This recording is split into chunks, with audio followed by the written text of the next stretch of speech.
Bonjour à tous et je suis ravi de vous savoir présent à cette première séance de travail sur les SIG.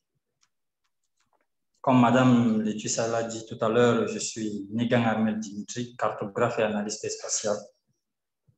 Je vais nous entretenir tout au long de cette séance sur les généralités, sur les SIG. Pour avoir une idée générale sur le système d'information géographique, nous allons d'abord définir le cycle, identifier ses objectifs, présenter ses fonctionnalités, sa structure. Nous irons plus loin pour savoir comment acquérir les données et comment ces données se présentent dans un cycle. Après cela, il sera important de savoir ce que c'est une échelle cartographique, les domaines d'application et la mise en place d'un cycle pour en finir survoler la projection cartographique et les systèmes de référence. Selon la Société française de cartographie et télédétection, pour ce qui est de la définition, 1989, le système d'information géographique est un système informatique permettant à partir de diverses sources de rassembler et d'organiser, de gérer, d'analyser, de combiner, d'élaborer et de présenter des informations localisées géographiquement et contribuant à la gestion de l'espace. Ainsi défini, les sites peut être aussi présenté comme un système de gestion de base de données pour la saisie, le stockage, l'extraction, l'interrogation, l'analyse et l'affichage de ces données localisées. Le cycle s'interroge sur 5 questions incontournables. Ça, c'est ce qu'il faut savoir. La question où, qui permet de mettre en évidence la répartition spatiale d'un objet. La question quoi, quant à elle, qui nous permet d'identifier l'information dans l'espace. Le comment vient établir l'existence ou non d'une relation entre les phénomènes. L'analyse spatiale. La détermination des changements dans le temps. On revient à répondre à la question quand. Je voulais juste souligner, mentionner à l'audience qu'il peut vous intervenir à tout moment s'ils ont des questions. Comme j'étais en train de dire, la question quand permet de déterminer le changement dans le temps, d'où l'analyse temporelle. Pour établir donc les conséquences du fait de localisation d'un phénomène ou objet, l'on répond à la question si. Ainsi présenter la définition de cycle, nous allons essayer de dérouler les objectifs si jusque-là, tout est compris. Le système d'information géographique atteint plusieurs objectifs, parmi lesquels on identifie les principaux. On identifie les principaux qui sont définir les bases de la référence spatiale, développer et illustrer des outils pour localiser les différents éléments du territoire existants ou à mettre en place, offrir des données et informations de qualité, intégrer ou rendre intégrables les données obtenues en fonction des systèmes de référence choisis, améliorer le traitement, le stockage et la diffusion de données grâce à l'informatique, analyser les différents scénarios décisionnels à partir des informations obtenues. Après avoir présenté ces objectifs, nous allons aborder les fonctionnalités qui sont encore appelées les 5A, à savoir l'acquisition des données spatiales et thématiques, l'archivage des informations, sous forme de plans thématiques permettant un accès rapide à une base d'informations géographiques cohérente du point de vue spatial, scalaire et sémantique. L'accessibilité aisée à l'ensemble des informations de la base de données, soit par un affichage des plans thématiques, soit par un accès direct aux fichiers numériques. L'analyse des informations par l'usage des paramètres et d'opérateurs spatiaux permettant de produire une information inédite. Et l'affichage et la visualisation des résultats obtenus sous différentes formes, à savoir des tableaux, des cartes ou consultations à l'écran. Ça dépendra. Ainsi présenté, ces différentes fonctionnalités, il nous faut savoir donc sous quelle forme, sous quelle structure se présente le cycle. Il faut savoir que le système d'information géographique ou une information géographique est accompagné de deux éléments essentiels qui fondent sa structure. Il y a d'abord la position géographique et l'attribut. La position géographique ici est de l'objet observé dans l'espace ainsi que sa topologie. Il s'agit de sa relation spatiale avec les autres objets spatiaux. J'ai une question en fait. C'est la première fois que j'assiste à une présentation sur le SIG. Donc c'est vraiment, je comprends pas grand-chose. Ma première question c'est l'importance en fait du SIG. Son importance, si vous pouvez m'expliquer ça avec des mots simples en fait. Est-ce que c'est si important que ça? Où se trouve en fait l'importance du SIG pour les scientifiques, ceux qui l'utilisent? De façon plus simple, ce que l'on doit noter pour ce qui est de l'importance du SIG, c'est que grâce à ce système, l'on peut collecter les données, les stocker, afin de pouvoir mieux les utiliser pour faciliter la prise de décision, que ce soit sur le plan local ou national, au-delà de cela. Comme je disais tout à l'heure, la structure du SIG prend en compte deux points essentiels, à savoir la position géographique et l'attribut, qui est encore appelé table d'attributs, qui est l'ensemble des données alphanumériques permettant de décrire l'objet géographique et d'en connaître des caractéristiques qualitatives et ou quantitatives. Ceci nous permet d'avoir une structure schématique de cette base de données, des cycles. Sur cette structure schématique, les données spatiales sont organisées en couches. Sur chaque couche sont rattachées des données alphanumériques structurées en base de données. Oui. On a une question dans le chat box. La question dit: bonsoir madame. La question est de savoir si les GPS font partie des SIG. C'est un outil. Le GPS fait partie d'un outil de SIG. Parce que grâce à ces outils, nous arrivons à collecter des données et ces données qui seront exploitées afin de produire des documents dont nous avons un peu listé plus haut, à savoir des plans, des tableaux, des cartes et autres. Donc, c'est un outil qui intègre, qui amène sa place fondamentale en fait dans les sites, sur la collecte de données surtout.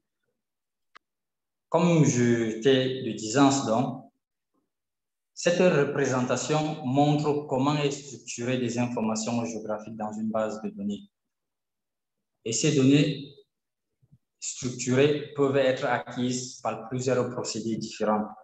Et comme nous le voyons ici, nous avons des habitats, l'élevage, la végétation, l'hydrographie, les routes et la topographie. C'est un peu de cette façon-là que le site est structuré dans une base de données. Les informations ne sont pas mélangées. Et chaque information, chaque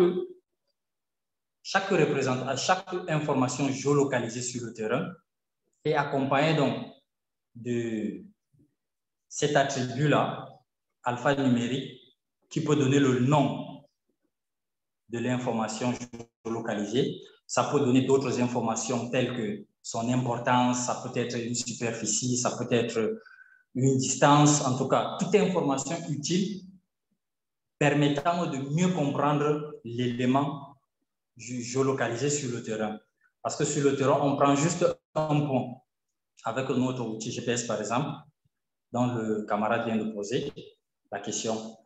Et là, ce point simplement ne nous apprend rien du tout. Pour que ce point soit utile et utilisable, il faut qu'il soit accompagné donc de ces informations que je viens de lister, à savoir des données attributaires qui l'accompagnent. Donc, voici un peu de façon globale ce qui est de la structure du système d'information géographique. Comme on l'avait listé tout à l'heure, le GPS qui faisait partie des outils de collecte de données. Nous avons plusieurs modes d'acquisition de données, parmi lesquels nous en présentons que 5 ici dans cette présentation. Les modes d'acquisition de données. D'abord, la digitalisation, encore appelée vectorisation ou numérisation, qui permet de récupérer la géométrie des objets disposés sur une carte préexistante ou un plan. Le cartographe ou encore l'analyste spatial qui se sert de différentes sources de données pour pouvoir rendre compte est appelé à utiliser toutes les différentes sources d'informations qui sont à son niveau, d'où la digitalisation des cartes ou des plans qui existent déjà, si et seulement si ces informations lui seront utiles pour le travail qui est en cours. Après cela, nous avons la scannerisation ou encore balayage électronique. C'est aussi un mode d'acquisition qui permet de scanner les supports sur lesquels se trouvent les données dont l'on souhaite exploiter. Et généralement, en système ANSI, quand on scanne ces données, elles deviennent juste des images simples. Pour qu'elles soient utiles en SIG, il va falloir géoréférencer cela, l'attribuer un espace. Après l'attribution de l'espace maintenant, on pourra donc l'exploiter de façon géographique. Et là, ce principe de géoréférencement, nous allons le voir dans les prochaines présentations des jours à venir. Nous avons aussi des images satellitaires. L'acquisition des données via les images satellitaires se fait par le moyen de la télédétection, qui est aussi un moyen de créer des données à introduire dans les sites. Aujourd'hui, la télédétection garde une place primordiale dans la gestion des informations géographiques. Pourquoi? Parce que ça nous permet d'avoir une idée sur l'occupation du sol, ça nous permet d'avoir une idée sur la structure du sol, ça nous permet d'avoir une idée globale de l'espace dans lequel nous souhaiterons travailler, tout dépendamment de la thématique dont nous voulons aborder. À la question de savoir, est-ce que les drones vous aident? Oui, les drones nous aident énormément. les drones nous aident énormément en ci. Avec les drones, nous réussissons à avoir des images à haute résolution dans un espace bien réduit. À travers la photogrammétrie, nous traitons dans ces images issues des drones pour pouvoir les exploiter et avoir des réponses à nos préoccupations comme des images satellitaires. Comme toujours dans cette même lancée, nous arrivons donc ici à cette page de mode de représentation de l'information géographique. Quand nous essayons un peu de voir là, nous avons d'un côté de notre gauche le monde réel, les données vecteurs et les données rasters. À notre droite, à la droite de l'écran, nous avons des données en points, des données en zone et des données sous forme de lignes et le monde réel en bas. Qu'est-ce que cela représente? Déjà, nous allons voir pour ce qui concerne les données rasters et les données vecteurs. Pour ce qui est des données rasters ici, la réalité est découpée en une grille. Nous sommes toujours sur mode de représentation. La réalité est décomposée en une grille régulière et rectangulaire, organisée en lignes et colonnes. Chaque maille de cette grille ayant une intensité de gris ou une couleur. Ainsi, la juxtaposition des points recrée l'apparence visuelle du plan et de chaque information. Par exemple, une forêt est représentée par un ensemble de points d'intensité identiques. Nous voyons là sur notre image raster, toujours l'image à gauche de l'écran sur le raster, nous voyons tout ce qui est en vert foncé au fond. C'est une représentation en fait de la forêt. Et le foncé en bleu, automatiquement, c'est l'eau. L'autre, c'est l'espace terre et tout autre type de végétation qui sont tout autour de cette surface d'eau-là. Les données vecteurs sont des limites des objets spatiaux décrites à travers leurs constituants élémentaires, à savoir les points, les lignes et les polygones. Ainsi, chaque objet spatial est doté d'un identifiant qui permet donc de le relier à une table attributaire pour maintenir le rapport entre la distance réelle et celle virtuelle. On fera appel à l'échelle cartographique. Avant d'aborder l'échelle cartographique, j'attire notre attention sur l'image à gauche de l'écran, à savoir les clients, les bâtiments, les rues et la réalité en bas. Il faut comprendre que cette représentation se fait textuellement sur les outils sites, de la même façon. Les clients qui sont représentés par des données ponctuelles, les bâtiments par des représentations zonales, les rues, des représentations linéaires. Cette mode de représentation se fait dans un outil site de la même sorte, à la seule différence que les données linéaires remontent à la place des données zonales pour qu'on puisse avoir une visibilité de toute l'information géographique. Si c'est bon, nous continuons. C'est quoi J'ai une l'échelle? question. Oui. Les clients représentent quoi exactement? Ce sont des individus ou bien? Je ne comprends pas. Bon, sur cette présentation, les clients peuvent représenter des bâtiments, des points fixes de bâtiments, ou encore la localisation de la maison d'un client qu'on connaît. Là, c'est dans le domaine géomarketing qu'on utilise ces informations-là. On sait que notre client tel habite dans tel endroit, ça c'est la localisation de sa maison. Tel client tel, on peut le retrouver dans tel endroit, et ainsi de suite. Ce qui va avec. La représentation des bâtiments ici, en bas, par contre, ce n'est pas un seul bâtiment qu'on représente. c'est un groupe de bâtiments dans une surface ou encore dans un point bien déterminé. Parce que s'il faut aller représenter bâtiment par bâtiment dans cette zone, on se retrouvera en train de représenter toujours un point, ce qui ne sera pas trop lisible ou pas trop bon pour la représentation cartographique. Donc, on prend un groupe de bâtiments dans un espace, un groupe de bâtiments, ou encore des îlots de bâtiments. C'est un peu ça, c'est deux nuances. C'est bon? D'accord.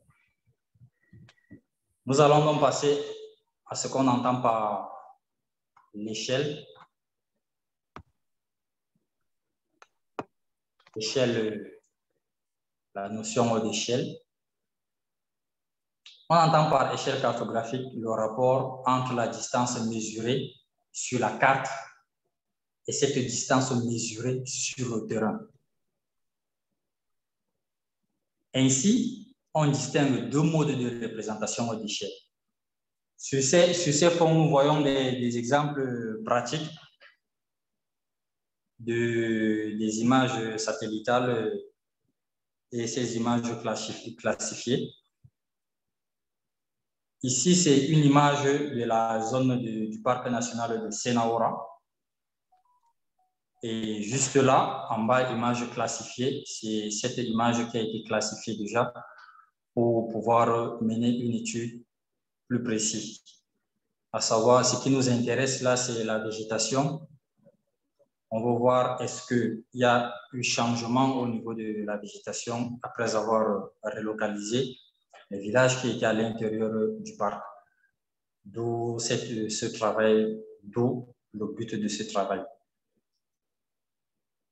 Après cet exemple, je crois que nous avons aussi sur les données vecteurs, une petite présentation. Pour ce qui est des données vecteurs, nous voyons un exemple précis, la représentation graphique sur la carte et les données numériques qui accompagnent cette représentation pour les polygones et les lignes. Pour ce qui est des données alphanumériques, nous les avons pour ce cas précis. Nous avons des régions et des populations au taux d'urbanisation et la superficie de chaque région. Et la ligne soulignée nous présente d'abord la clé, le 15 est la clé, autrement dit l'identifiant. Et nous avons sa région qui définit sa population, le taux d'urbanisation et la superficie de cette région-là, qui est le polygone. C'est Gina qui demande que représentent les couleurs sur le diapositive. Merci pour l'accord de la parole. Nous sommes en train de suivre vraiment de près, de loin, la présentation de l'ami qui est tellement super. Alors, j'allais être tellement pratique comment on peut facilement valoriser cet outil. Et c'est surtout lorsqu'il ça fait une représentation en face des bêtes. Comment on aurait à intégrer, je dirais que cette cartographie au niveau pour les nombres de bêtes que vous élevez ou comment, je ne sais pas si ça va seulement faire sortir la statistique ou ça va faire sortir la disposition. Je dirais que pour l'aspect là résultant, pour les animaux, comment ça se passe? Pour qu'on essaie de voir comment essayer de pratiquer, de les rendre plus faciles pour la vie courante. Parce qu'ici, on a été tellement plus pour au moins les aspects spatials.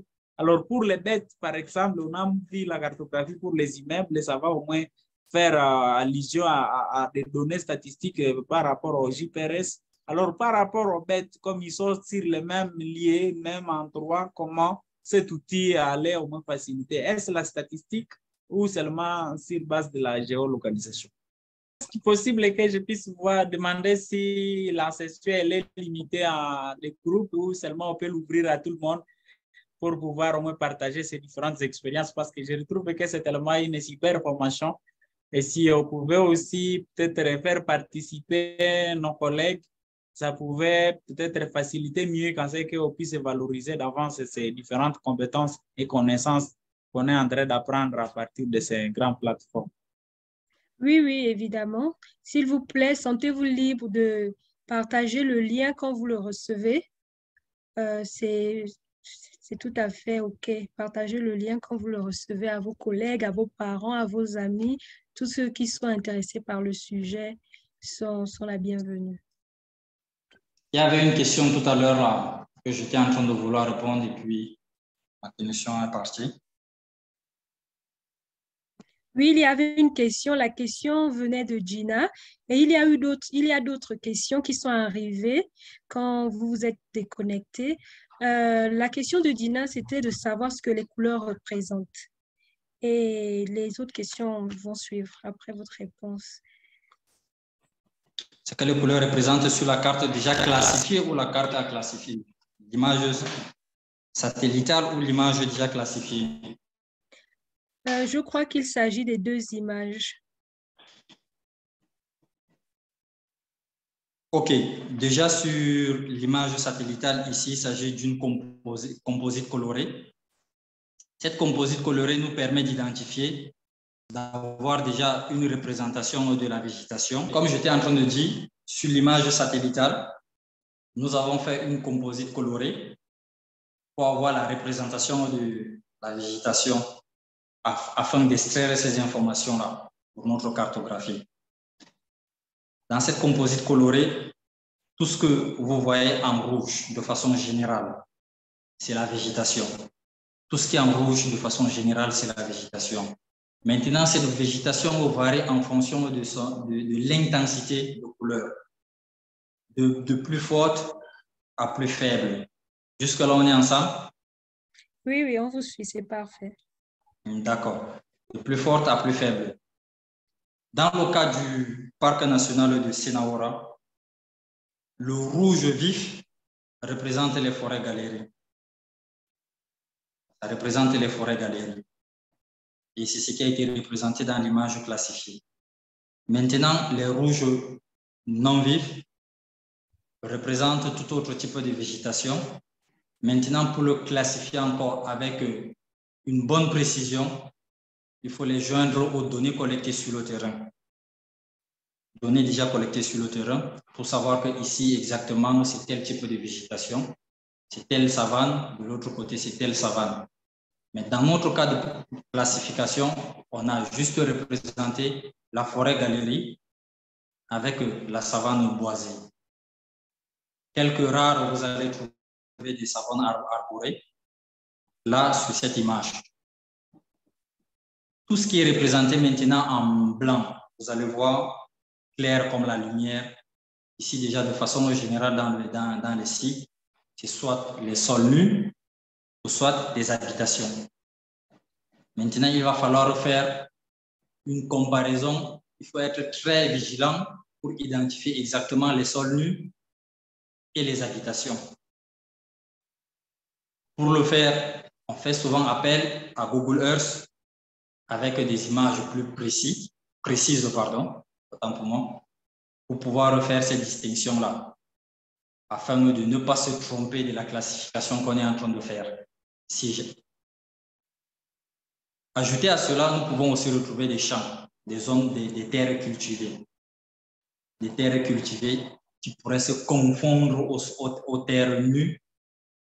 Et cela aussi dépend de la période où on a pris cette image aussi. Celle-ci, c'est en avril 2019. C'est une classification d'image d'avril 2019. Et quand vous voyez donc sur l'image classifiée tout autour du parc national du Sénaora, à l'extérieur plus précisément, là où c'est en rouge, légèrement rouge, un peu de violet, nous avons là les champs, nous avons là des maisons, nous avons aussi là à l'intérieur des sols nus. Maintenant, en vert foncé, sombre en fait, c'est les forêts galeries qu'on a représentées en rouge de l'autre côté. Nous avons vert un peu clair, nous avons la savane boisée et la savane arborée. Tout ce qui est en jaune, tout ce qui est représenté en jaune, ce sont ces représentations qui ont été faites sur l'image satellitale en noir plus précisément. Et là, ces informations sont considérées comme des zones où il y a eu des feux de brousse, là où les feux de brousse sont passés, la période là. Les feux de brousse sont passés pendant cette période et ça a dégagé donc toute la végétation qui est, ce qui nous donne dans cette représentation d'eau, on lui a mis en jaune. Il faut dire que dans la classification de façon générale, il y a des codes de couleurs spécifiques pour chaque phénomène naturel qu'il faut représenter. Ici, nous l'avons fait pour présenter ce qu'on a dans la zone de Sénaora et ce qu'on pourrait avoir. Il faut donc faire très attention, comme je parlais, de la différence entre entre les informations. Quand on parle de la couleur blanche, on fait allusion au sol nu, aux champs, aux maisons. Est-ce qu'on pourrait se poser la question de savoir au plein sud du parc national de Sénaora, il y a des champs, il y a des maisons, il y a des champs et autre chose comme implantation humaine là-bas, puisque les couleurs se confondent avec la représentation là à l'extérieur. On dirait simplement soit non, soit il faut arriver là-bas sur le terrain pour vérifier tout ça. Mais déjà, à vue d'œil, on voit là, on identifie immédiatement des terres nues, des espaces, des zones exploitées par les hommes, les bergers plus précisément, qui ont dégagé tous ces espaces-là, ce qui a laissé cette terre-là bien nue et bien représentée. Donc, voici un peu ce qui représente ces informations sur l'image. Mais plus quand nous allons aborder la télédétection, comment les techniques de la télédétection et comment classifier une image, nous allons mieux comprendre la représentation de toutes ces couleurs et l'information qu'elles renseignent tout autour de cela. C'est bon pour cette question. Il y a une autre question. Vous avez dit qu'il y a d'autres questions encore en cours. Oui, il y a d'autres questions. Oui, merci. Je disais tantôt, comme j'ai pris le train en marche, puisque je ne sais pas combien de temps vous avez duré pour faire la présentation, et j'aimerais savoir, comme je l'ai dit dans mon écrit, est-ce qu'il fallait avoir QGIS dans l'ordinateur à côté au fur et à mesure que vous évoluez? Est-ce qu'il faut exercer? C'est un peu ces choses-là. Maintenant, bon, avoir la présentation de M. Dimitri, je ne peux pas dire que je suis dans les nuages, mais malgré le peu de notions préliminaires que j'ai, je ne me retrouve pas tellement. Alors, je ne vais pas lui demander de reculer, mais est-ce qu'il y a nécessité vraiment d'avoir le QGIS à côté et s'il y a les données quelque part, je ne sais pas, sous un lien à expérimenter, des trucs comme ça? À votre question, pour la séance d'aujourd'hui, nous sommes en train de parler de généralités sur les systèmes d'information géographique. Oui. Ce qui fait qu'on n'aura pas besoin d'utiliser l'outil QGIS aujourd'hui.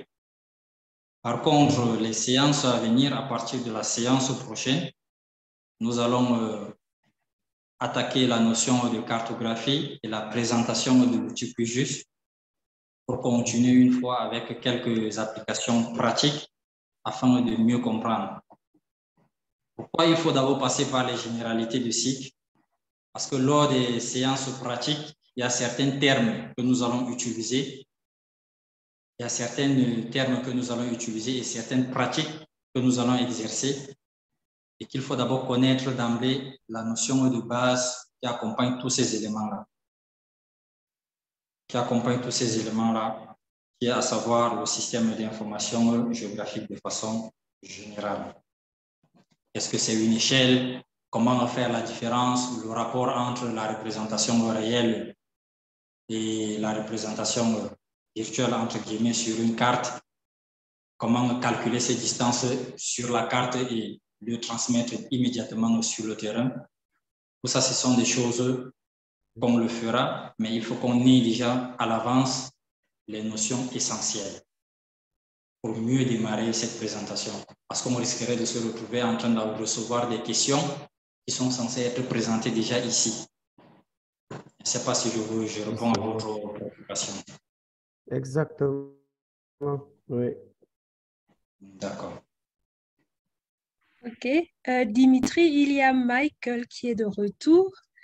Merci beaucoup pour la parole. La question, c'était en rapport avec, je dirais que l'usage de cette application, cet outil, je dirais que c'est cet outil, si c'est une application aussi, ça serait aussi une façon de savoir si c'est une application ou en quelque sorte d'une base de données où on peut facilement stocker les éléments. Et la question, c'était par rapport au moins à son usage à milliers des animaux. Est-ce que l'outil va au moins donner la statistique ou ça va donner la géolocalisation des lieux où ça se retrouve, à quelle altitude, ou quelles sont les données que je dirais que l'application pourra donner. Et aussi, c'est sur base aussi de cette même population. J'ai vu ici les données de la population pour une région et cela, ça va être donné automatiquement ou quels sont les mécanismes qui sont mis à agir pour que l'application puisse vous amener cette statistique de la démographie par rapport à une région donnée. Est-ce là sur base de la géolocalisation ou quelles sont vraiment, je dirais, que les stratégies de mise en œuvre de cette application pour donner de vrais résultats en ce sens? OK, merci pour votre question. Déjà, je m'en vais répondre pour ce qui concerne le suivi de la faune. Il faut comprendre que pour le suivi de la faune, il y a deux possibilités. La première possibilité, c'est de faire un suivi par télémétrie. Le suivi par télémétrie ici consiste à faire baguer chaque espèce ou encore l'espèce dont nous souhaitons suivre en temps et en heure. On les bague des outils GPS, généralement appelés des colliers, qui émettent des signaux GPS en fonction du temps réglé. D'aucuns de ces outils émettent tous les 4 heures, tous les 4 heures de temps, émettent la position de l'animal porteur de cet outil GPS. Et généralement, quand on bague un animal, on bague le chef de file du troupeau. On ne bague pas un seul animal qui va seul, mais on bague un chef de file du troupeau. On le fait porter le collier. Ça permet donc de suivre tout le groupe. Partout où ils iront, nous aurons leur position tous les 4 heures. Et ces positions qui sont émises tous les 4 heures sont enregistrées de façon automatique sur la plateforme et ça permet donc de faire des analyses cartographiques en fonction de l'altitude et de la zone où ils se retrouvent. Ça nous renseigne ces informations-là. Maintenant, il y en a d'autres outils qui permettent aussi de faire un suivi en temps réel. Quand je dis en temps réel, c'est vraiment en temps réel. On équipe toujours ces espèces animales et projeté à l'écran, à tout moment, on voit ces animaux passer et on peut intervenir. Pour le moment, dans notre zone d'intervention, nous n'avons pas encore cet équipement-là qui nous permet de faire le suivi en temps réel. Mais le suivi tous les 4 heures, ça se fait. Ce que j'ai fait dans les années précédentes de mon service. Et ça se fait. Ça vous permet donc de savoir à combien de kilomètres l'animal se déplace en fonction de la connaissance de l'espèce animale. Si l'animal se dépasse en intervalle de 4 heures, moins d'1 kilomètre ou moins de 2 kilomètres par exemple, on peut immédiatement se rendre compte qu'ici, il y a un problème. Pourquoi cet animal ne s'est pas déplacé à moins d'1 kilomètre pendant 4 heures de temps? Quelque chose ne va pas. Et dans cette quelque chose qui ne va pas, il y a plusieurs questions qui se posent. Est-ce que l'animal a trouvé un habitat propice où il s'est installé? Est-ce que l'animal a été blessé? C'est pourquoi il ne bouge plus. Est-ce que l'animal a été abattu? C'est pourquoi son déplacement n'est plus, parce qu'il y a des distances, des marges d'erreur que le GPS donne souvent, généralement de 3 mètres, de 5 mètres, ça dépend de la précision du GPS qu'il porte. Ça, c'est pour ce qui concerne le volet, pour ce qui concerne le suivi des espèces animales.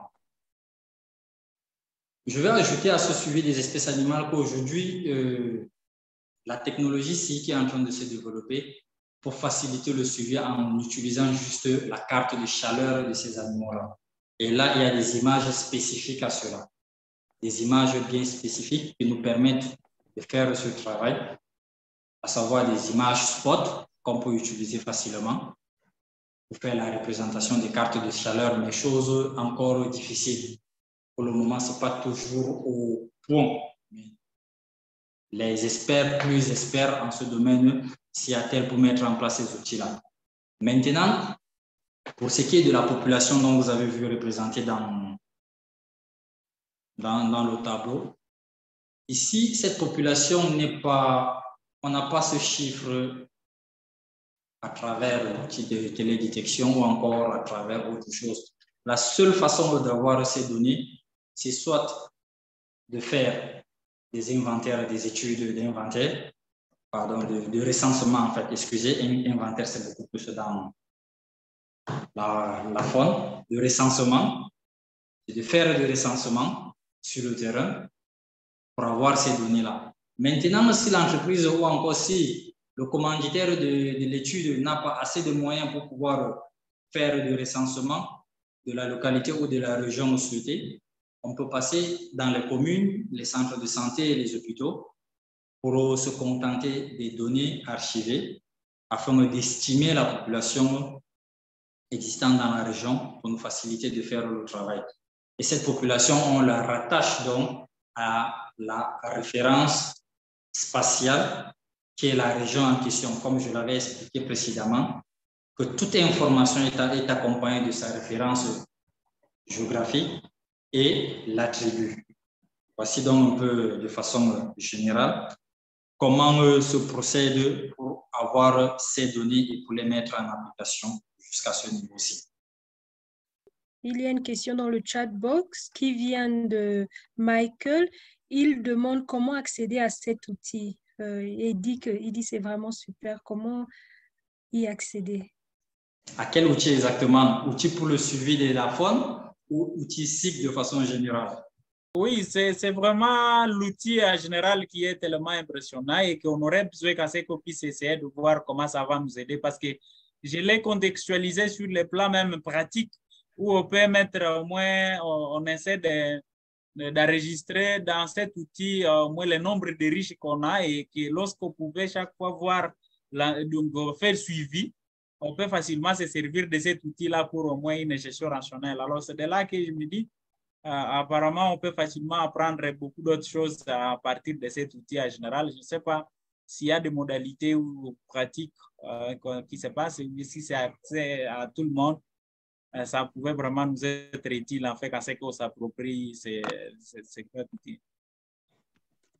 En fait, j'ai reposé ma question de savoir, vous parlez de l'outil SIC ou l'outil de suivi de la forme? Non, c'est SIC avec l'intégration. D'accord. OK, l'outil SIC, ça dépend de quel type d'outil vous souhaiterez avoir. Déjà, pour le QGIS, il faut savoir que le QGIS est open source, c'est-à-dire libre et gratuit. Tout le monde peut avoir accès, il suffit juste d'avoir le lien pour télécharger et l'installer. Par contre, il y a les outils tels que Envy, ArcGIS, Erdas. Ces outils sont couverts par une licence et il va falloir l'acheter. Il va falloir acheter la licence pour pouvoir mettre ça, pour pouvoir installer dans son ordinateur et faire la mise en place et ensuite pouvoir l'utiliser. Mais pour le faire de façon plus concrète, je vous conseillerais, si vraiment vous êtes intéressé, de faire appel à un technicien qui pourra vous accompagner dans l'acquisition de l'outil, la mise en place et le suivi pour une période bien déterminée jusqu'à atteindre vos objectifs souhaités afin de vous laisser maintenant la main pour que vous puissiez continuer avec. Mais sinon, c'est vraiment pratique. Excuse vraiment, s'il y a une partie que vous ne comprenez pas et que je peux revenir là-dessus, n'hésitez pas de signaler et je reviendrai.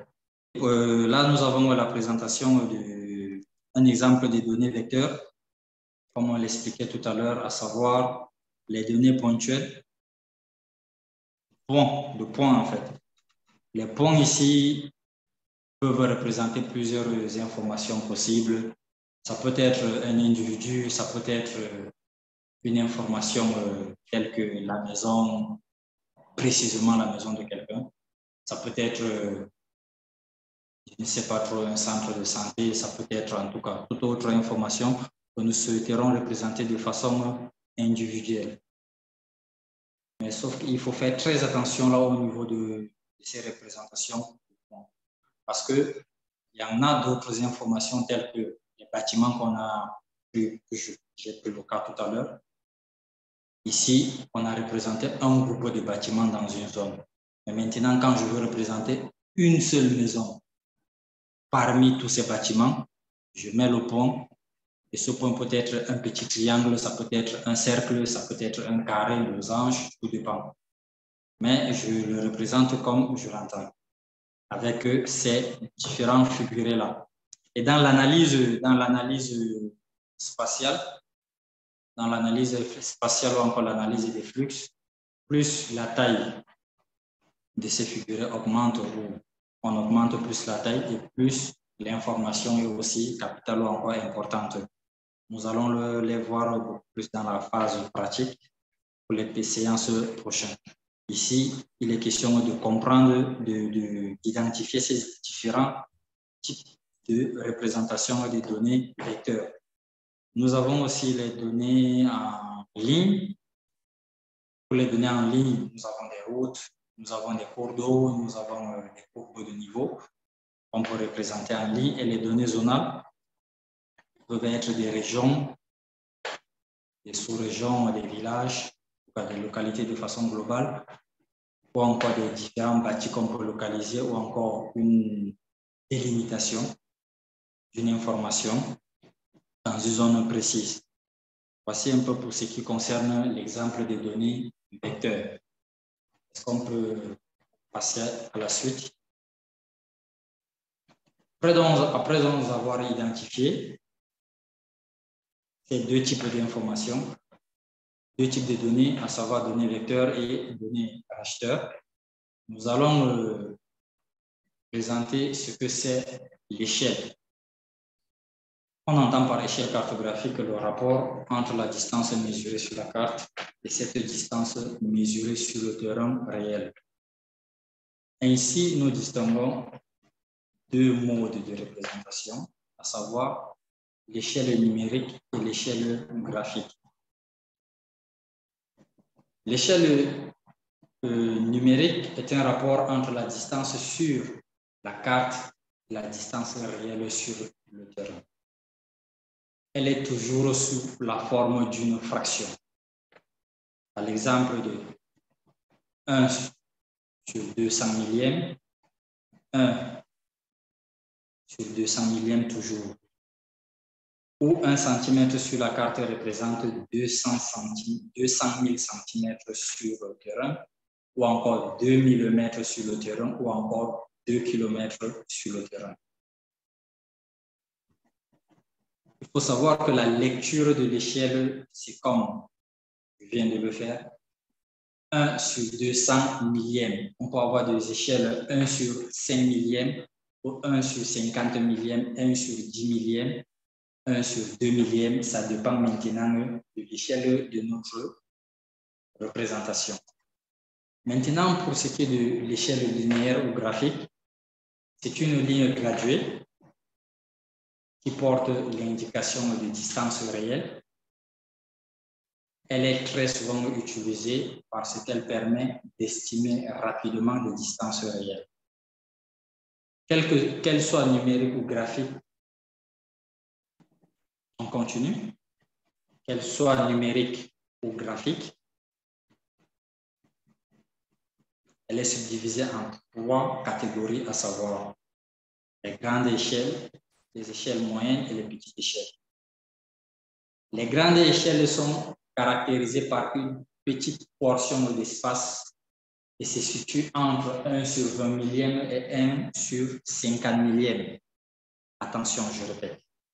Les grandes échelles se caractérisent par une petite portion d'espace et se situent entre 1 20 millième et 1 50 millième, ce qui veut dire 1 centimètre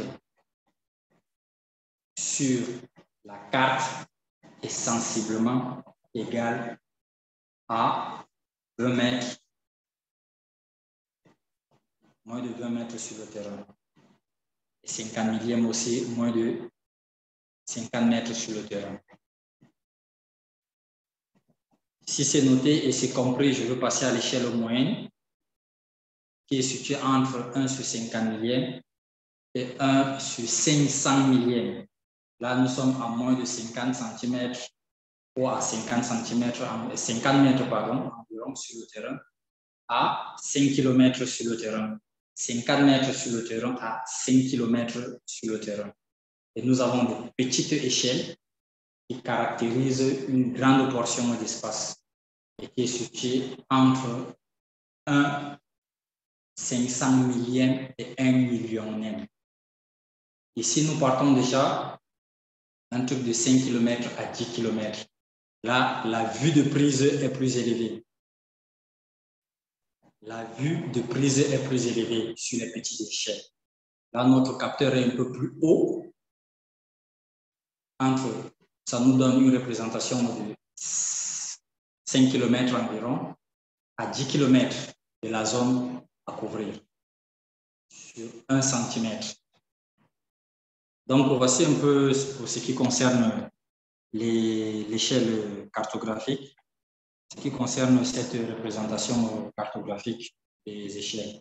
J'ai vu une question là tout à l'heure, à savoir est-ce que ces échelles, cette représentation d'échelle, est-ce que cette représentation à l'échelle est conventionnelle? Autrement dit, sur toutes les échelles que nous rencontrons, 1 cm sur la carte désigne forcément 1 mètre sur le terrain. Non. 1 cm sur la carte ne désigne pas toujours 1 mètre sur le terrain sur toutes les échelles. Il faut faire appel à notre petite connaissance en mathématiques. Je vais rentrer sur notre premier exemple, à savoir l'échelle sur 1 sur 200 millièmes. Quand nous prenons l'échelle sur 1 sur 200 millièmes, ce qui nous fait exactement 200 000 cm. Ça veut dire que 1 cm sur notre carte, ça fait 200 000 cm sur le terrain. Il faut compter 1 cm, 2 cm jusqu'à 200 000 sur le terrain. Maintenant, pour avoir cette distance en mètres et en kilomètres, on fait juste une conversion. Nous allons faire juste une conversion. 200 000 cm est égal à combien de mètres? 200 000 cm est égal à combien de kilomètres? C'est juste sur cette application qu'il va falloir faire. 200 000 cm, déjà nous savons que c'est égal à 2000 mètres sur le terrain et qui est équivaut aussi à 2 km sur le terrain. Ça concerne seulement notre échelle à 1 sur 200 millièmes. Si nous prenons par exemple une échelle à 1 sur 100 millièmes, on n'aura pas la même chose. On aura 1 cm sur la carte qui est égal à 100 000 cm sur le terrain ou qui est égal à 1000 mètres sur le terrain, qui est égal encore à 1 km sur le terrain. Donc, les échelles, vraiment, il va falloir jouer avec cette petite connaissance en mathématiques pour les conversions afin d'avoir la distance réelle. Et c'est vraiment trop subtil. Si l'on n'est pas trop prudent, on peut facilement se tromper et fournir des informations qui ne sont pas correctes et induire donc les exploitants, les décideurs à prendre des mauvaises décisions juste parce que nous avons commis des erreurs sur cette échelle-là. Je crois avoir répondu à la question. Si c'est noté et qu'il n'y a pas d'autres préoccupations. Oui, je crois bien. Sinon, la personne pourra toujours poser une autre question. C'est répondu. D'accord. Nous pouvons passer au diapo suivant. Les domaines d'application des cycles. Ici, nous avons répertorié quelques domaines d'application possibles des sites, à savoir géomarketing, qui facilite la localisation des clients et l'analyse du site d'installation d'une activité. Nous avons dans le domaine du transport, avec la planification des transports urbains et l'optimisation d'itinéraires. Nous avons dans le domaine de biologie, l'étude du déplacement des populations animales. On peut aussi parler de la carte d'occupation des sols, de la végétation, ce qui va avec. Nous avons dans le domaine de la télécommunication l'implémentation d'antennes pour les téléphones mobiles. Les gens peuvent croire qu'on peut ne pas avoir besoin de sites dans ce domaine-là, mais c'est chose vraiment contraire, très important.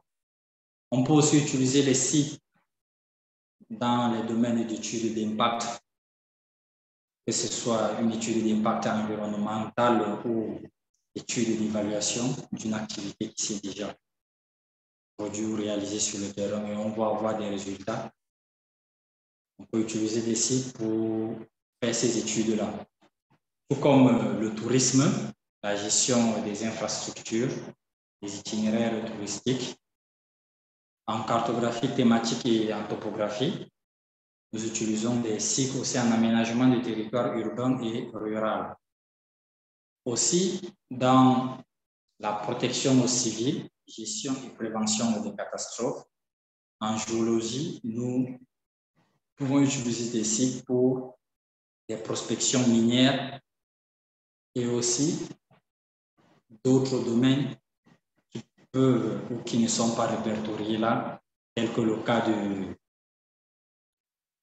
l'utilisation ou encore la gestion d'activités d'agriculture. Après cela, nous passons immédiatement à la mise en place d'un site.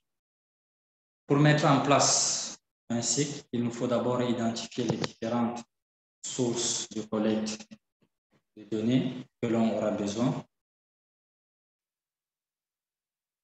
Une parenthèse ici, s'il vous plaît. Nous partons sur la base que les données d'application est déjà connu. Le domaine d'application, s'il vous plaît. Que le domaine d'application est déjà connu et qu'il faut maintenant implémenter ainsi dans ce domaine-là. L'identification des sources de données facilite l'orientation pour acquérir ces données. Après avoir identifié les différentes sources de données, nous allons donc mettre en place un système de gestion de ces données. Le système de gestion de données, généralement appelé base de données, va permettre de stocker les données acquises pour faciliter l'accès et l'utilisation. Après donc avoir mis en place le système de gestion de données, il nous faut un analyste qui pourra extraire ces données stockées, les exploiter afin de faire des analyses pour une production de documents exploitables. Et sans toutefois oublier, qui dit des documents exploitables, il faut aussi des utilisateurs et des décideurs qui vont pouvoir se servir de ces documents-là pour produire, et ces documents-là produits, s'il vous plaît, afin d'intervenir dans le monde naturel, prendre des décisions qui vont avec et apporter des solutions aux problèmes posés. Ceci revient à dire qu'on ne met pas en place un site pour le plaisir, juste pour faire savoir qu'on a le site dans notre entreprise. On installe le site pour atteindre un but précis. Si l'on n'a pas des utilisateurs, il ne sert à rien d'implémenter un site. Au grand jamais, ça ne nous sert à rien d'implémenter un site si nous n'avons pas des utilisateurs adéquats. Quelques formats de données sites pourront être présentés après cette mise en place. Nous allons donc passer à cela, des questions.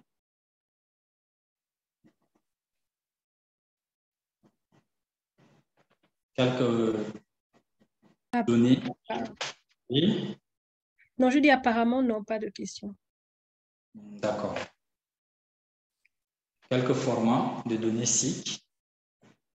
Parmi les différents formats de données SIC, on peut noter quelques-uns, à savoir les vecteurs.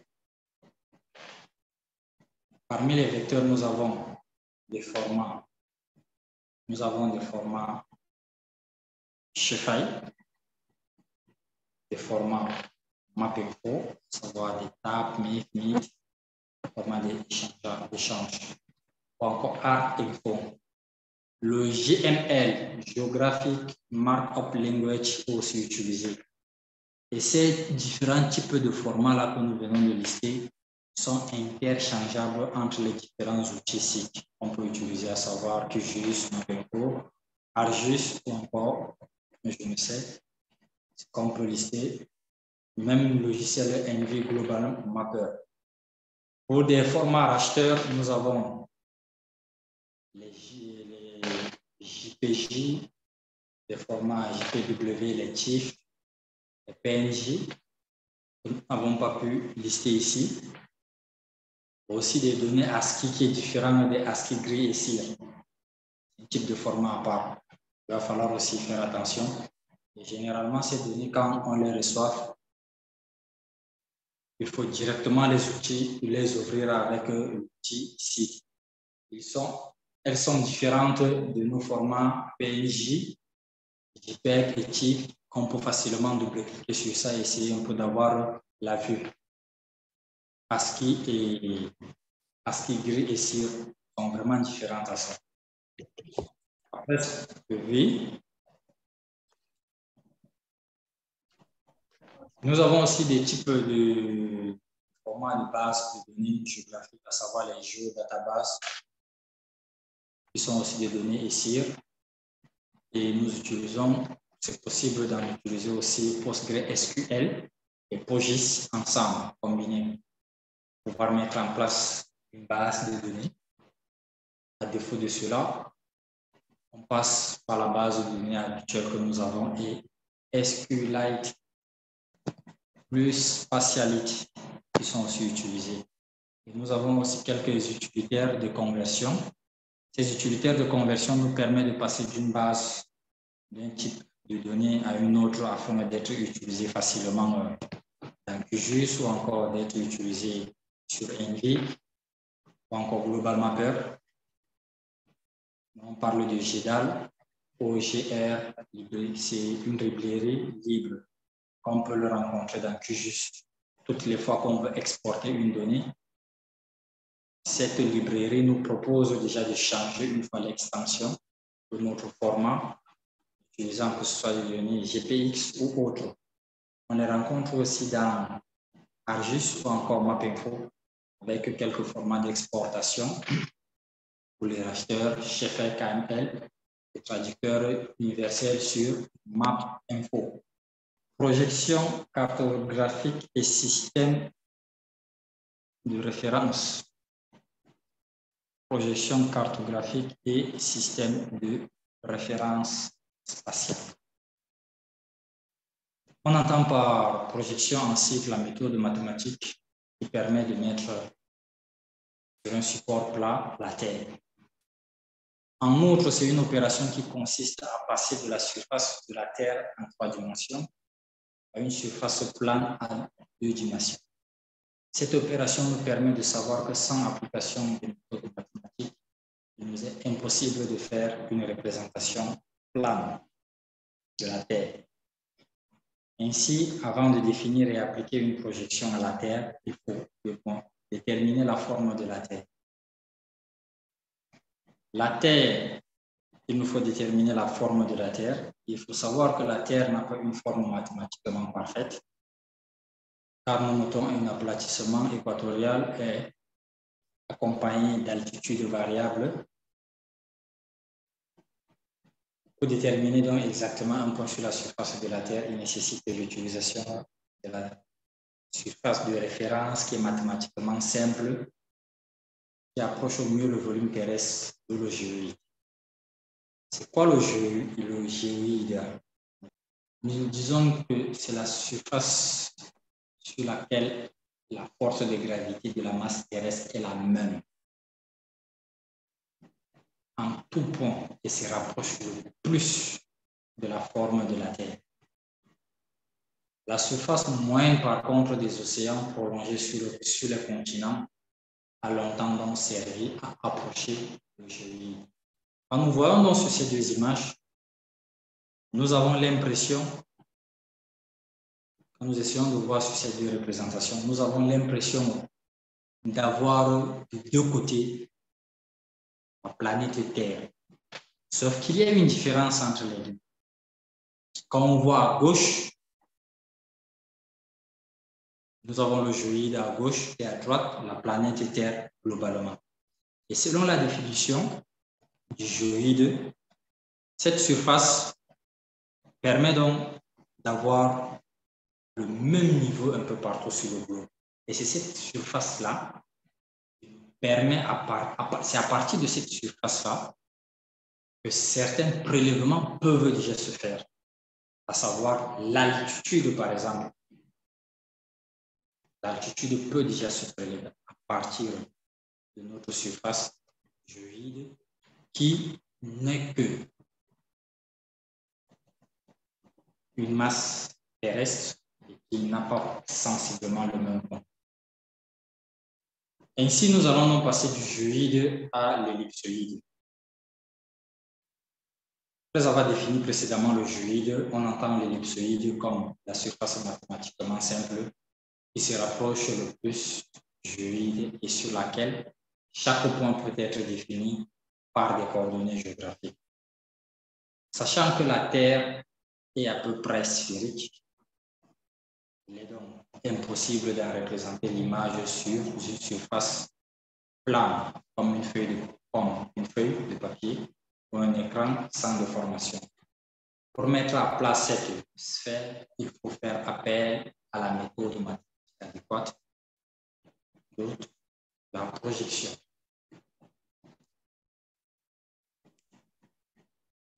Ainsi, à partir d'ici, de par cette définition de l'ellipsoïde, nous voyons donc là le relief qui est représenté, l'ellipsoïde qui est représenté, le géoïde qui est représenté avec le niveau de la mer. Quand nous essayons donc de prendre l'ellipsoïde, on voit que l'altitude peut se mesurer à partir de l'ellipsoïde de référence de notre zone d'intervention. Le géoïde, lui, ici, à sa place, il nous permet d'avoir aussi une altitude généralement déterminée, ce que je suis en train de dire. En fait, la différence entre l'altitude prise par l'ellipsoïde et l'altitude du géoïde se marque par l'auteur ellipsoïdal. Et quand tous les niveaux d'altitude ou tous les hauteurs prises aujourd'hui par les panneaux GPS sur le terrain sont prises à partir du géoïde et non de l'ellipsoïde. Ces altitudes-là sont prises à partir du géoïde qui est au même niveau que la mer. Et ça nous permet donc de définir notre hauteur et de définir l'emplacement en fonction des zones. Mais attention, l'ellipsoïde ici nous facilite la tâche pour calculer les points de référence géographiques ou encore cartésiens. Pourquoi on se sert de l'ellipsoïde? L'ellipsoïde se rapproche le plus, sachant qu'il se rapproche le plus du géoïde,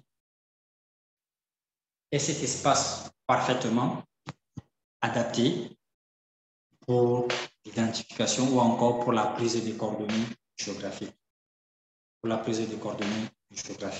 Donc, toutes nos coordonnées géographiques prélevées se basent donc sur cette ellipsoïde-là et non sur le géoïde. Par contre, l'altitude se fait sur le géoïde qui est défini par le niveau de la mer. Si pas d'autres questions, je crois que nous allons progresser. On peut continuer. Oui. Oui, on peut continuer. Pas de questions. D'accord.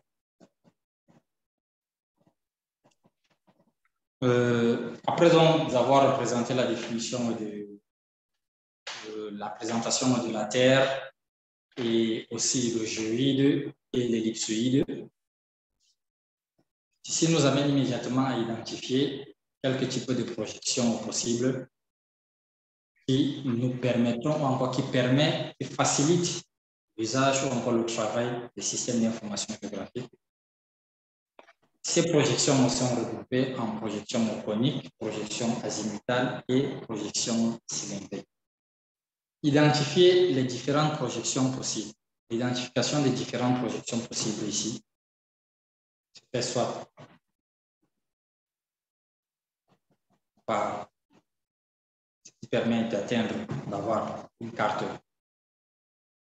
sur un plan et se servir de l'ellipsoïde qui est une surface non développable qu'on ne peut pas mettre aussi à plat sans étirement. Ça, c'est ce qu'il faut savoir. Cette représentation maintenant de la surface terrestre sur une carte nécessite l'adoption d'une transformation de l'ellipsoïde à un objet plan. On obtient une représentation plane grâce à un système de projection cartographique.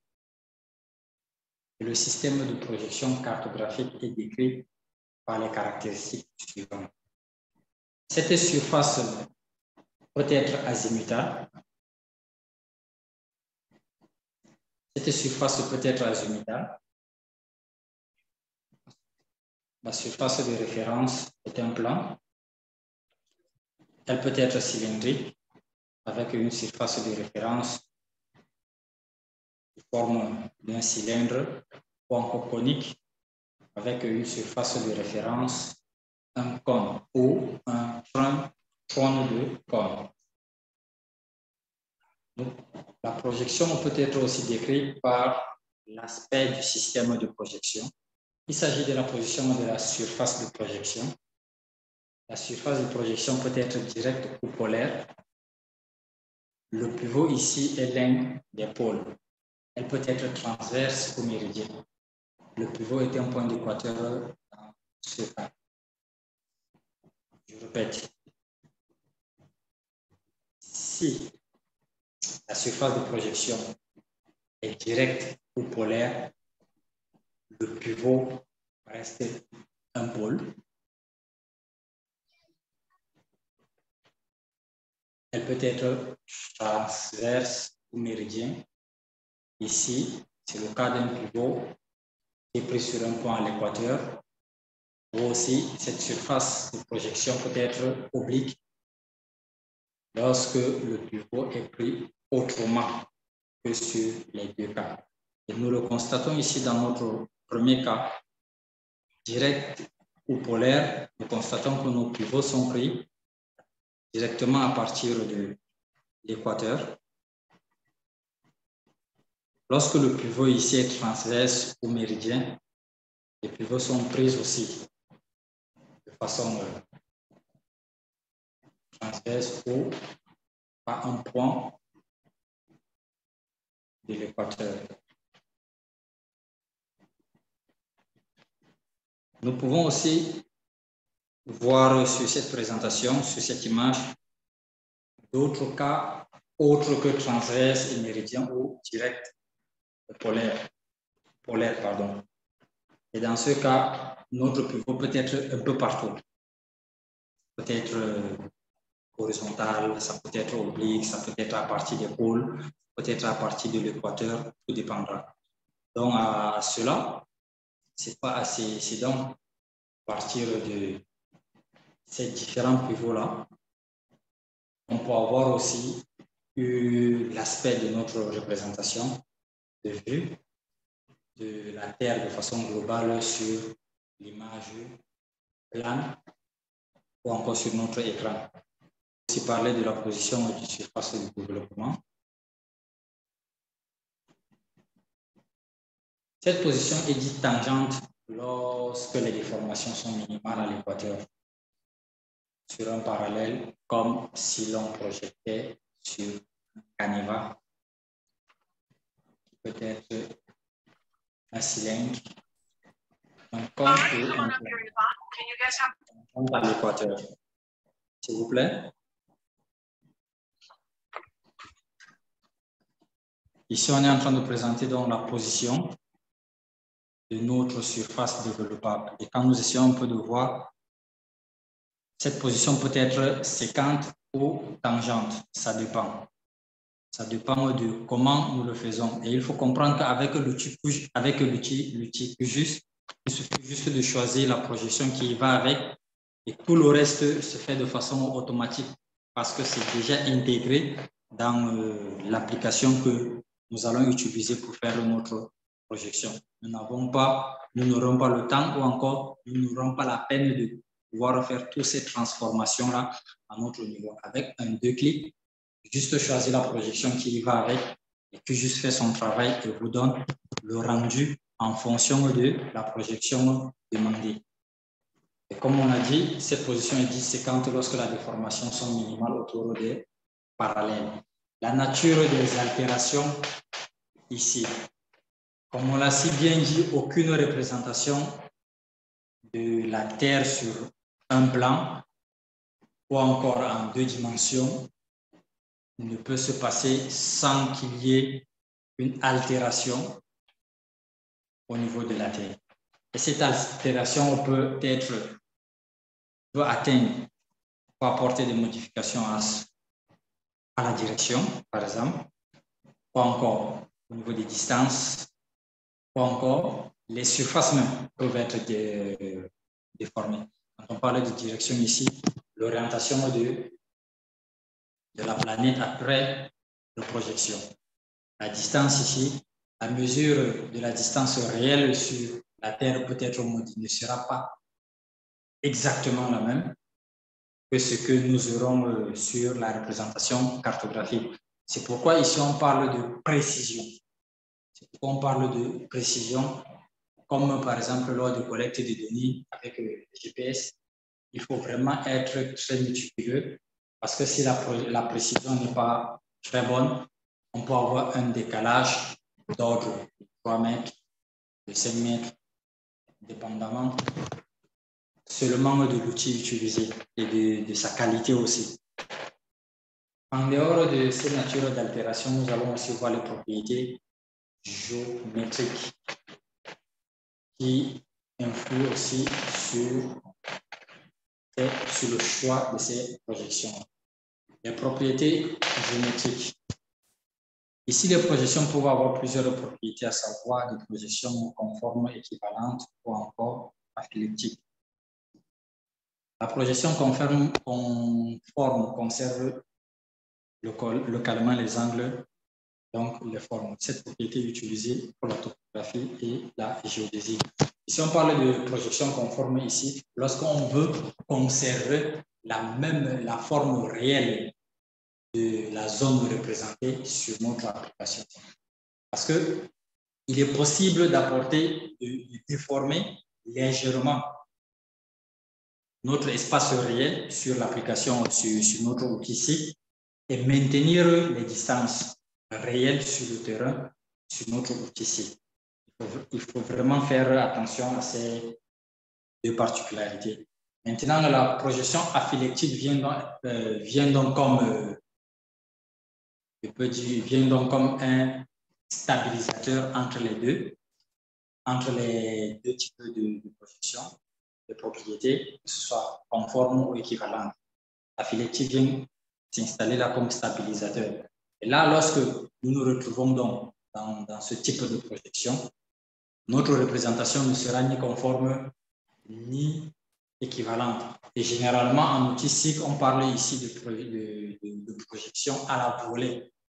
En outil SIG, on parle de projection à la volée. Pourquoi projection à la volée? Parce que nous ne connaissons pas exactement dans quelle zone le type de projection de la zone, le système de référence de la zone, ce qui nous amène donc à mettre ça à la volée pour au moins avoir une représentation et produire cette carte. Et généralement, on utilise cette projection aphylactique uniquement pour faire des simples rapports. Je prends un exemple lorsque je fais une carte, par exemple, des résultats des activités de lutte anti-braconnage et qu'il y a des données qui ne se superposent pas, qui n'ont pas les mêmes types de projection. Je m'attelle à utiliser la projection aphylactique ou encore projection à la volée pour présenter ces informations. Parce que ce qui importe, c'est l'information qui est dans cette carte-là et non la surface de la zone. Et maintenant, si on va effectuer des opérations mathématiques sur la carte, nous serons donc obligés de revenir et de chercher la projection idéale qui est donc la projection équivalente. Donc, voici un peu pour ce qui concerne les propriétés géométriques pour des projections. Ainsi, nous allons, après avoir présenté cela, on peut passer à la suivante. Le choix d'une projection cartographique. Il n'existe pas donc une projection universelle pour toutes les régions du globe. C'est ce qu'il faut savoir aussi. Toutes les régions du globe n'ont pas eu... Bon, il n'y a pas de projection universelle pour ça. Ça dépend des régions et ça dépend aussi des zones. Ce qui fait qu'il faut savoir dans quelle zone l'on travaille pour pouvoir identifier la projection qui ira avec cette zone-là pour nous faciliter de faire le travail. C'est pourquoi on dit si une carte doit permettre de comparer les surfaces, on optera pour une projection qui conserve les superficies, donc une projection équivalente. Ou encore, si cette carte permet juste de compenser au mieux les différentes altérations, on choisira une projection aphylactique, comme je venais de l'expliquer tout à l'heure. Le choix de cette projection nous permet d'identifier quelques types de projections existantes que nous pouvons avoir. S'il n'y a pas de questions jusque-là, bien évidemment. D'identifier quelques types de projections. Nous avons dans un premier point la projection de Mercator. Une projection conforme dont la surface développable est un cylindre tangent à l'équateur. Les parallèles sont conformes en droite, comme nous le voyons à l'image. En droite parallèle, donc l'écartement est proportionnel à la différence des longitudes. Est proportionnel à la différence des longitudes. Si on essaie un peu de voir plus près sur l'image, déjà la Terre projetée sur une carte, nous allons effectivement comprendre que sur les latitudes, nous avons ces méridiens qui sont représentés de façon équidistante, donc équivalente en fait. Par contre, quand on essaie un peu de monter sur les longitudes, c'est-à-dire en allant de la barre rouge au centre vers le haut, on se rend compte qu'à un certain niveau, plus on s'éloigne de l'équateur, plus il y a un écartement, entre les parallèles. Un écartement entre les parallèles. Et cette altération linéaire croît rapidement. Ça croît rapidement, pourquoi? Parce que ce type de projection a été faite pour une zone bien précise.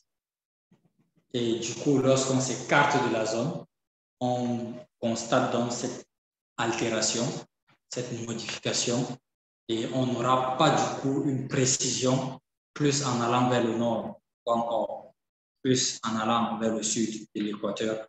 La précision nous manquera beaucoup trop. Et après cette projection, nous allons aussi présenter la projection conique conforme de Lambert. la projection conique conforme de Lambert. C'est une projection conforme dans la surface développable est un cône tangente à un parallèle. Les méridiens sont transformés en droits concurrents et les parallèles sont en arc de cercle. C'est aussi ce que représente cette représentation.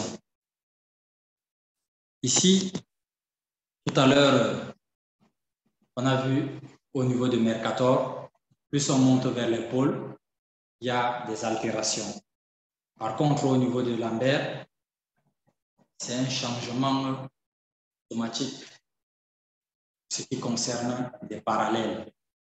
Par contre, les méridiens conservent leur forme en droite, mais les parallèles se transforment immédiatement en cercle et qui permet une représentation, une autre forme de représentation de la Terre. Et après cette projection de Lambert, nous allons aussi voir des projections stéréogéographiques.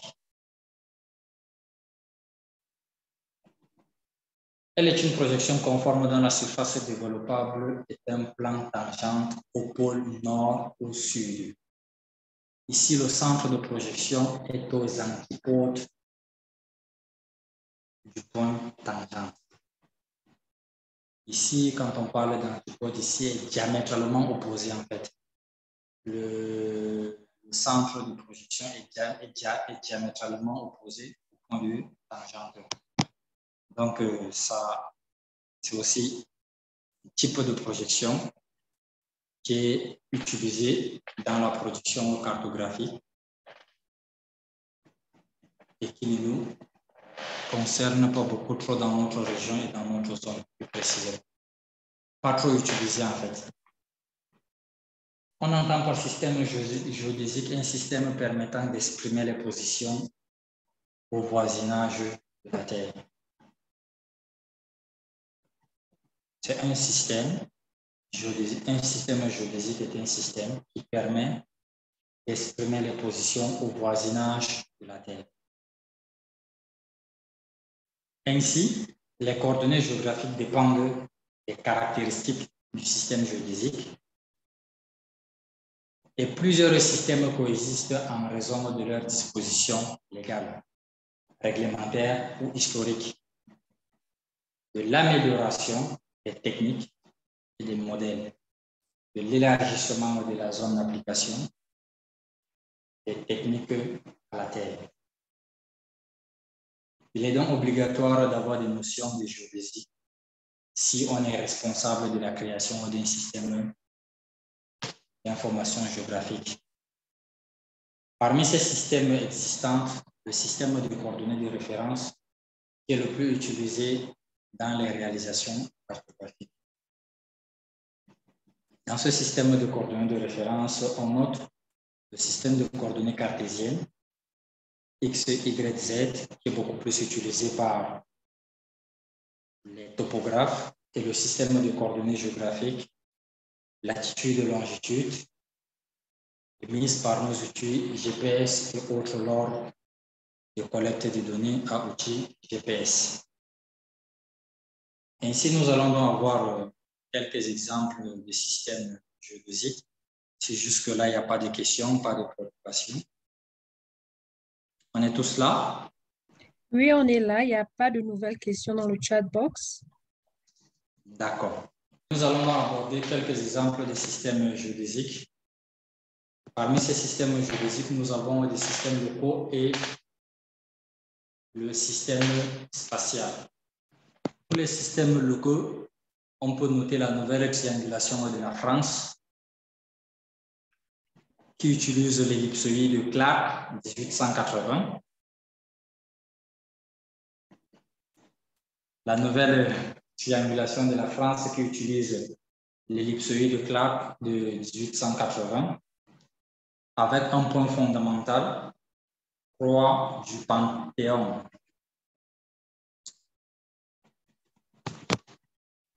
il faut noter que le point fondamental, c'est tout à l'heure, nous avons parlé de ces différents types de choix de propriété ou encore de choix de projection cartographique.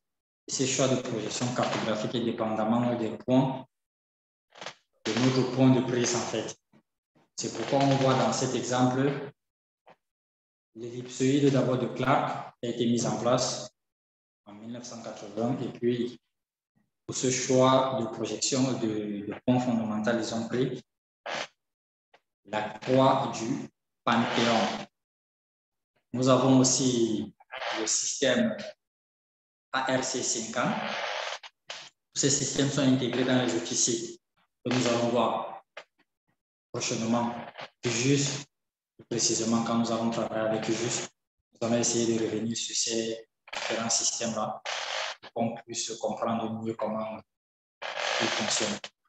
Nous avons l'ellipsoïde encore du Clark pour le système ARC50 avec un point fondamental de Fontaine en Afrique du Sud. Pour ce qui concerne donc le système spatial, World Geodesic System 1984, abrégé WGS 84. Ici, c'est le système mondial de projection qui utilise l'ellipsoïde IAG-GRS 80 avec son point d'origine ou encore son point fondamental, le centre de masse de la Terre. C'est ce système spatial qui est utilisé, bon, du moins, c'est que moi j'utilise le plus aujourd'hui pour les travaux cartographiques, d'autant plus qu'il n'y a pas trop d'exigences dans le choix du système. J'utilise le géodésique, World Geodesic System 84 pour faire le travail. Maintenant, la projection, qu'elle soit en UTM ou encore en coordonnées, degré décimal ou degré minute, ça passe avec. Parce que c'est un système qui s'applique au globe terrestre globalement. Maintenant, avec quelques particularités, s'il faut se retrouver dans l'unité métrique ou encore l'unité coordonnée, degré, en fait, degré minute ou encore degré minute seconde ou autre. Donc, voici un peu, si je me permets le terme,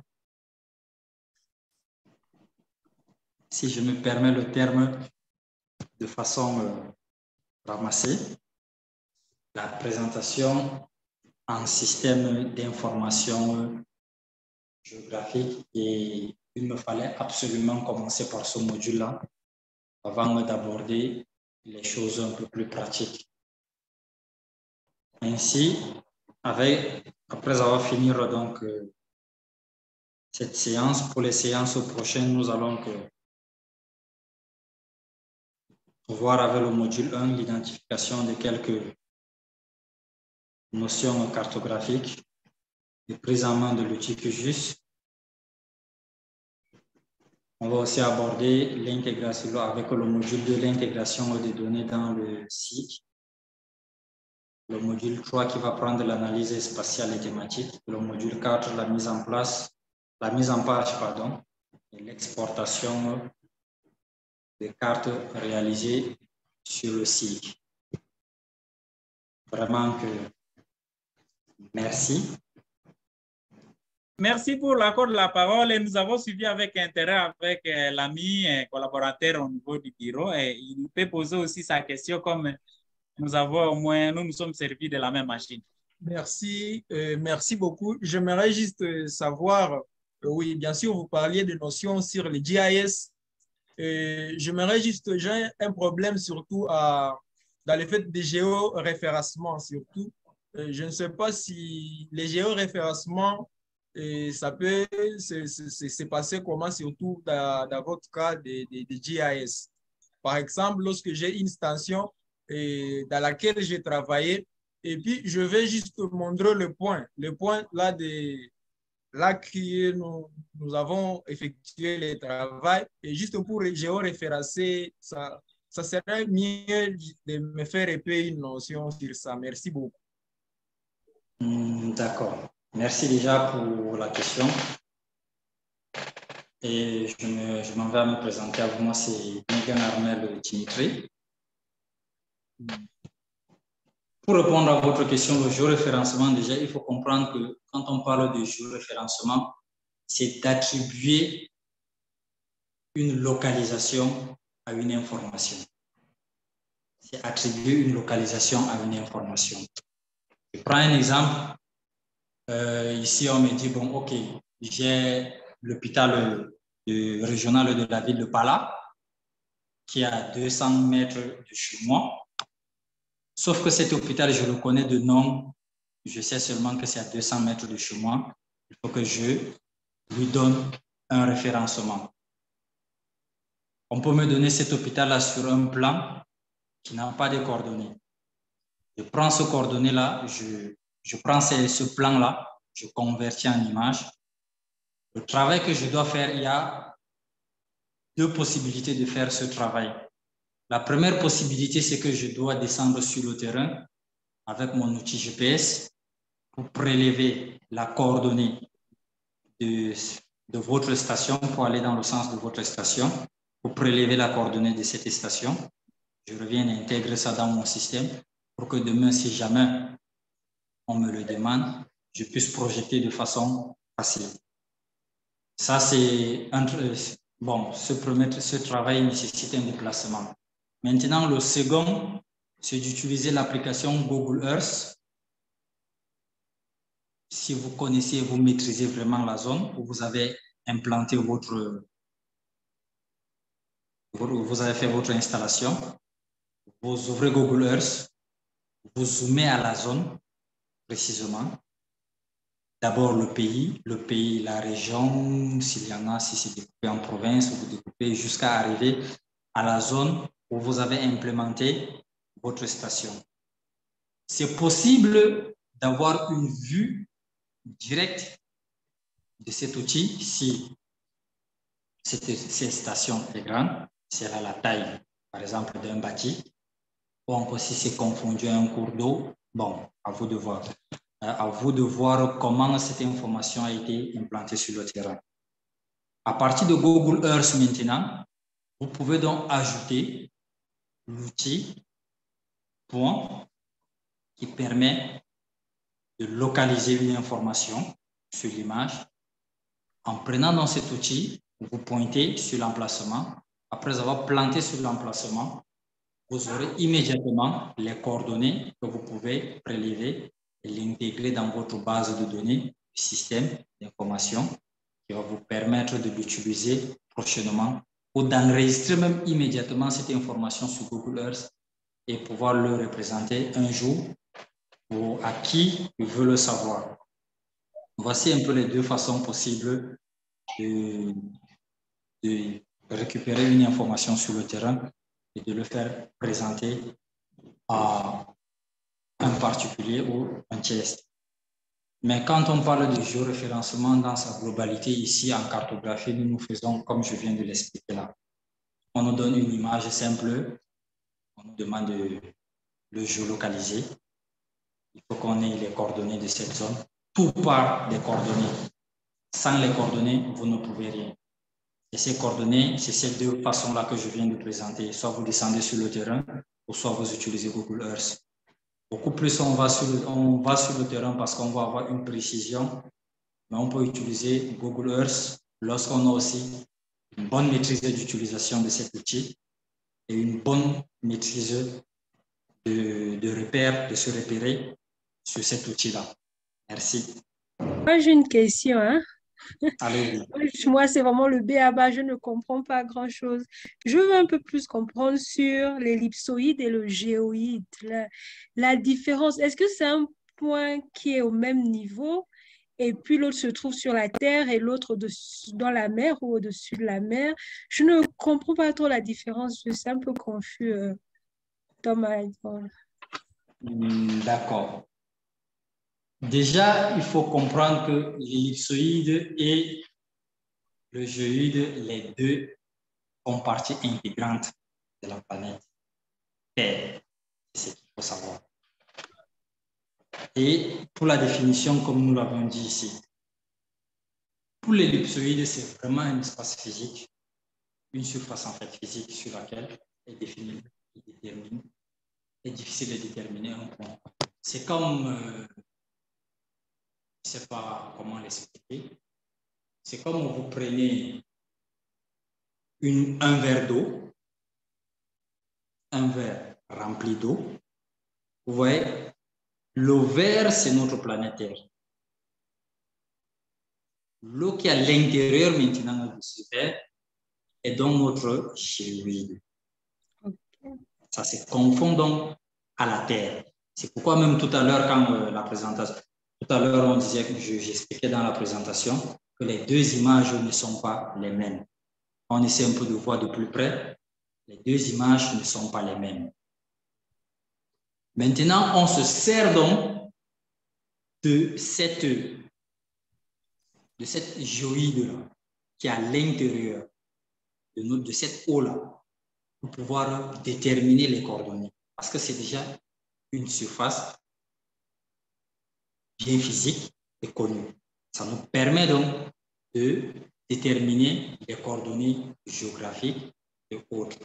Par contre, l'ellipsoïde, c'est juste une surface mathématique en fait. C'est une surface mathématique qui se rapproche du géoïde, qui n'est pas le géoïde, mais qui se rapproche du géoïde. Cette surface mathématique permet donc de déterminer l'altitude. Quand on rentre un peu sur la présentation, surtout au niveau de la partie, il y a une différence d'auteur entre l'ellipsoïde et le géoïde qui est appelé hauteur ellipsoïdale. Vraiment, l'ellipsoïde reste cette surface mathématique. C'est pourquoi encore, quand je présentais encore les différents types de projections, si vous essayez un peu de bien voir, vous allez vous rendre compte que ces projections-là varient en fait en fonction des hauteurs. Quand on prend un peu la projection de Clarke et la projection on prend Mercator, on voit un peu ce type de représentation. On se rend compte qu'ils utilisent des ellipsoïdes différents. Même le World Geodesic System utilise une ellipsoïde différente. En fait, c'est pour dire que c'est vraiment une surface mathématique qui permet donc d'effectuer des calculs et des opérations afin de faciliter la localisation d'une information d'une personne sur la surface de la Terre. La Terre fait donc le tour de ça. Je ne sais pas si jusque-là, il y a encore des points d'ombre. Non, je crois que c'est bon pour le moment. C'est bon, merci. Merci bien pour votre réponse.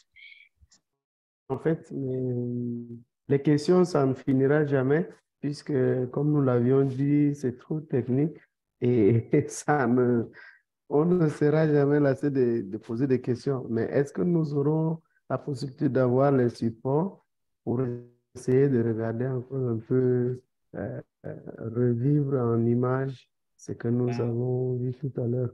Mais les questions, sincèrement, ça ne manquera pas. Pour moi, c'est toujours très lourd, mais bon, on fait avec pour le moment et puis j'espère que ça passera. Peut-être quand on va appliquer, ce serait mieux compréhensif.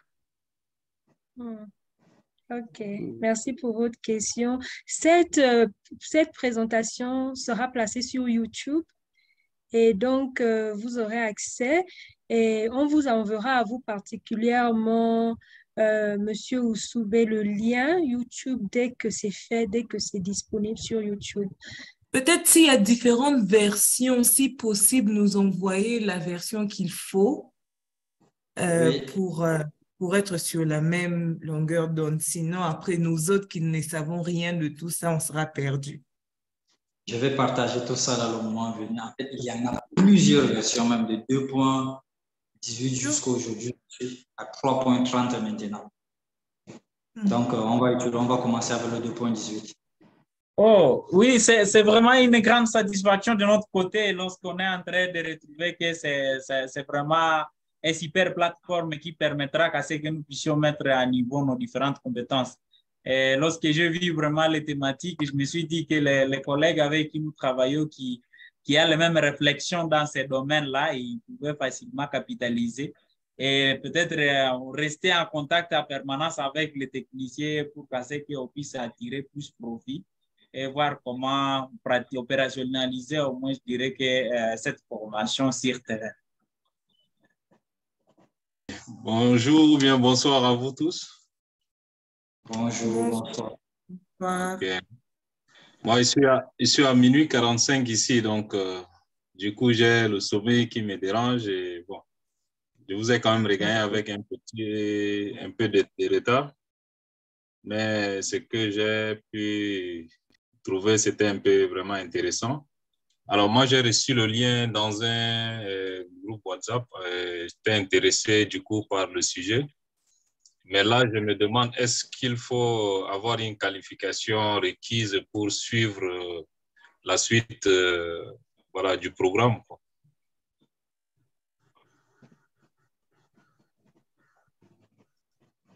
Qualification requise pour suivre la suite du programme. Dans le domaine peut-être de la géographie ou bien, voilà, je ne sais pas.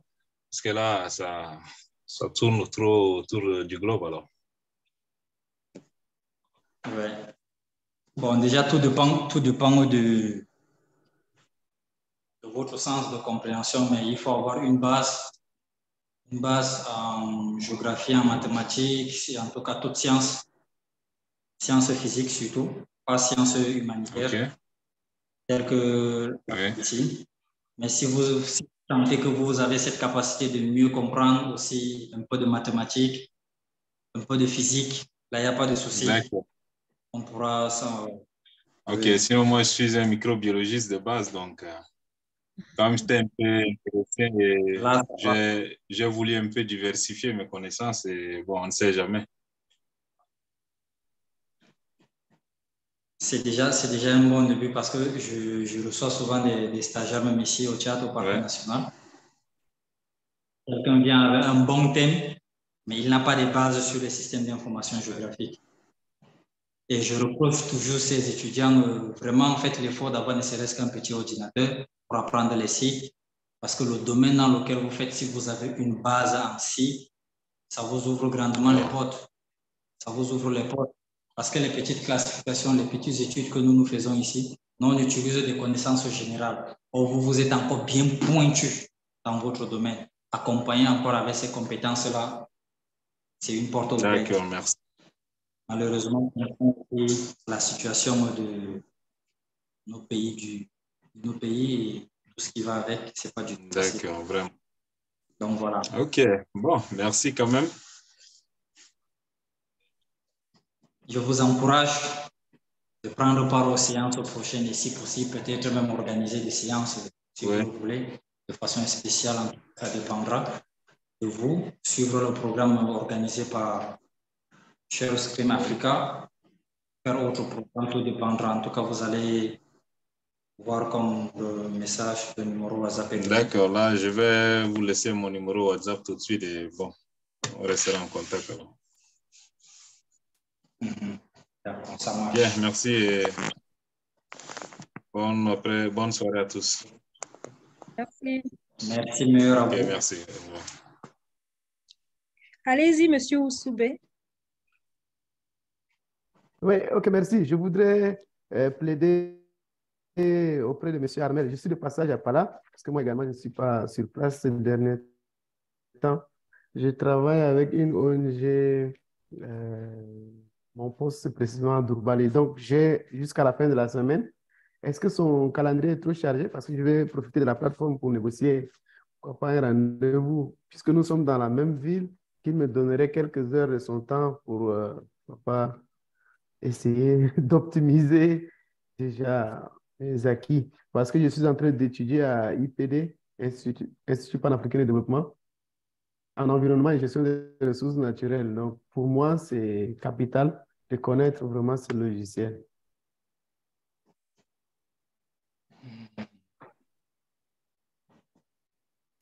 Il n'y a pas de problème à cela. Déjà, c'est bien fait d'avoir anticipé de faire cette demande-là maintenant parce qu'à partir de demain, déjà, je programmais repartir au parc pour certaines activités. Donc, on pourra se prendre demain si vous êtes disponible. Allô? Ok. À partir de quelle heure, s'il vous plaît? 10 heures, ça peut vous arranger? Oui, ça marche. Demain, 10 heures, si vous êtes disponible, on se prend. D'accord, merci. C'est bon, Ça monsieur? passe. D'accord, merci beaucoup. Oui.